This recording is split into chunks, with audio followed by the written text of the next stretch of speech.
Eh bien le bonjour, je vous retrouve dans cette vidéo pour vous parler d'Outliner, comment on va pouvoir agencer facilement nos listes dans le logiciel Obsidian. Avant tout, je vous souhaite la bienvenue sur la chaîne. Comme vous le voyez, je vous partage des tutos sur Obsidian, sur les mind maps et sur l'organisation personnelle. Donc si ça vous intéresse, n'hésitez pas à vous abonner. Alors nous voici dans un coffre de présentation, un coffre d'exemple dans Obsidian. Je vais zoomer un petit peu pour essayer de trouver la note qui est en violet juste ici.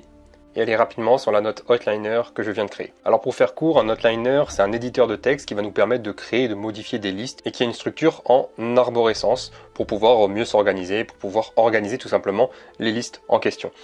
Ça nous permet d'agencer facilement justement ces listes. Comme je vous le disais, d'ailleurs je vais répéter souvent le mot liste dans cette vidéo avec des raccourcis clavier. Alors Obsidian n'est pas un Outliner en particulier, il va juste nous permettre voilà, de faire ce genre de liste là. Donc là je suis dans la vue présentation, si je passe en mode éditeur, donc avec un CTRL E, comme vous le voyez ici, j'ai la liste classique, je vais dire, d'Obsidian, qui me permet simplement d'indenter, c'est-à-dire je vais pouvoir appuyer sur table pour pouvoir venir agencer du texte comme ça. Mais je ne vais pas pouvoir vraiment travailler sur la liste en particulier. Pour moi c'est un avantage parce que je n'utilise pas tout le temps le Outliner, et ce qui est pas mal dans Obsidian, c'est qu'on peut choisir. Vous voyez que là j'ai un début de note qui n'est pas du tout en liste, et ma note se poursuit en vue liste juste après. Ce qui n'est pas du tout possible dans un Outliner classique, comme je vous ai mis là, les Outliners classiques, ça va être Workflowy, ça va être Dynalist, ça va être Logseek si on veut apporter un petit brin de Obsidian, je vais dire ça comme ça, dans un Outliner, en sachant que Logseek c'est vraiment un clone de Roam Research si vous connaissez. Enfin bref, ça c'est des logiciels qui sont vraiment des Outliners, qui sont vraiment des listes dans des listes, donc ils sont vraiment spécialisés là-dedans, ce qui fait qu'on va avoir plus de fonctionnalités sur les listes en question dans ces logiciels-là. Et si justement vous aimez bien ce système de liste, ce système en arborescence qui va permettre comme ça de descendre dans des listes, etc., etc.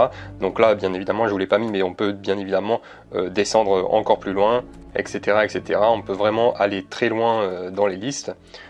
Donc là, par contre, j'ai pas le plugin Outliner d'activer comme je vous l'ai montré, comme je vais vous le montrer juste après. Et d'ailleurs, si ça vous intéresse, je vous ai fait une présentation de Workflowy et de Logseek que je vous mets juste en haut à droite ici, si ce système de liste vous intéresse. Alors ce que je vais faire, c'est que je vais aller activer l'Outliner. Donc c'est un module complémentaire, donc vous savez comment faire maintenant pour aller chercher un module complémentaire. Je vais aller activer l'Outliner juste ici. Il y a quelques paramètres, mais bon, c'est pas ce qui change vraiment la donne.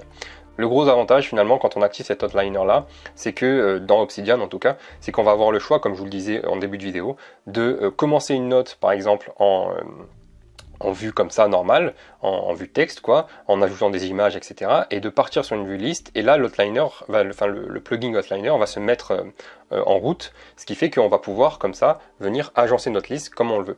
C'est-à-dire qu'on va avoir plein de raccourcis clavier pour pouvoir organiser notre liste. Vous voyez, quand on va dans raccourcis clavier ici et que je tape Outliner, vous avez tous les raccourcis clavier, donc il n'y en a pas beaucoup, mais ça nous permet quand même d'agencer beaucoup plus facilement notre liste. Et ce que ça nous permet de faire, c'est que d'une part, avec simplement un contrôle vers le haut et vers le bas, on va pouvoir replier et déplier comme ça très rapidement.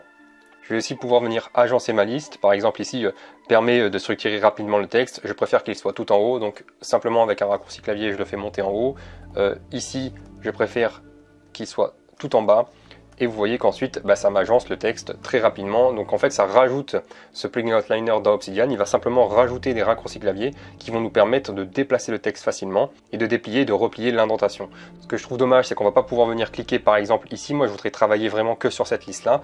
Et dans les logiciels comme Workflowy, Dynalist ou Logseek, on va pouvoir venir cliquer dessus. Donc ça, je vous invite à aller regarder les vidéos où j'en parle. On va pouvoir venir cliquer dessus et rentrer directement dans la liste, ce qui va permettre de travailler un peu plus dans le focus parce qu'on n'aura pas toute la vue de tout le reste finalement.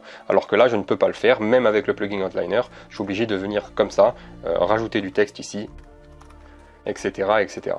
Et ensuite pouvoir venir modifier l'emplacement, déplier, replier comme ça assez facilement. Le gros avantage c'est qu'on est dans Obsidian, donc ça fait que on va pouvoir utiliser tous les avantages d'Obsidian et en même temps avoir ce petit module, je vais appeler ça comme ça, Outliner en plus. Mais si vous êtes vraiment intéressé par faire une arborescence en tant que liste, je vous invite à aller voir ces logiciels-là qui sont vraiment spécialisés là-dedans. Enfin voilà ce que je voulais vous partager, c'est une courte vidéo que je vous fais aujourd'hui. Je vous laisse avec un autre tuto d'Obsidian et puis je vous dis surtout n'oubliez pas, colorez votre vie pour le meilleur.